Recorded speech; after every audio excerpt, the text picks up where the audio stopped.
So I can't imagine like kind of the kind of trauma that has all of this has caused you, right? It's clearly affected your entire life, because when you experience something on that kind of level, it's like you're a prisoner to that pain. It ruins your life, right? When I watch your lives and you're saying you don't care if you live, you're waging a war against this group.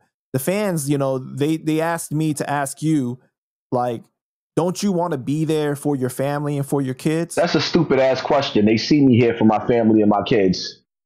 It's dumb. It's just a stupid question. They see me here. They see me under attack, and they not saying what could we do to assist you. They're not sitting up there saying, "Yo, is there any more survivors? How can we find them? How can we help them? How can we take care? How can we bring this man down?" The stupid question people keep asking is, why did he keep going back? That's the dumbest question in the world. And at this point in time, I refuse to even answer it.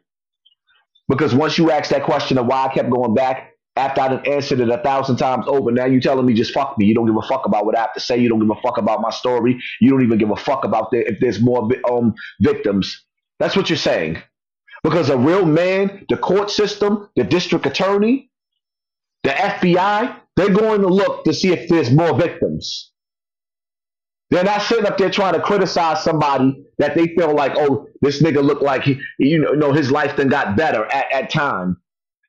Like when you see Ron Savage crying on the internet, and he sit up there saying, he took my life. I took your life?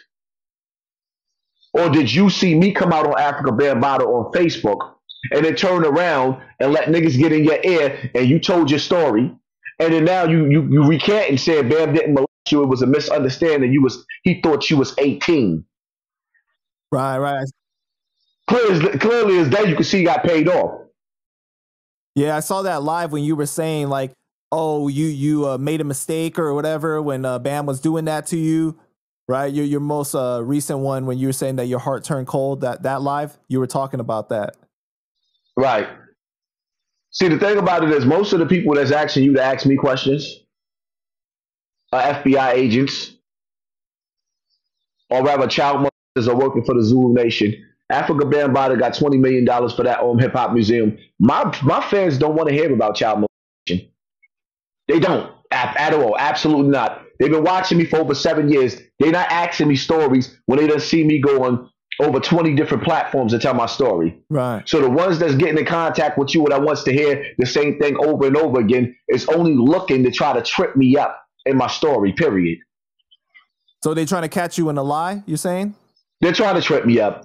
Because the reality of it is, nobody's wasting their time. When you see me on Math Hoffa platform, the first thing Math Hoffa is talking about what? Yo, what happened with Tekashi? What happened with this rap? They trying to get the juicy shit. Don't nobody want to talk about a fat dude named Bambaataa.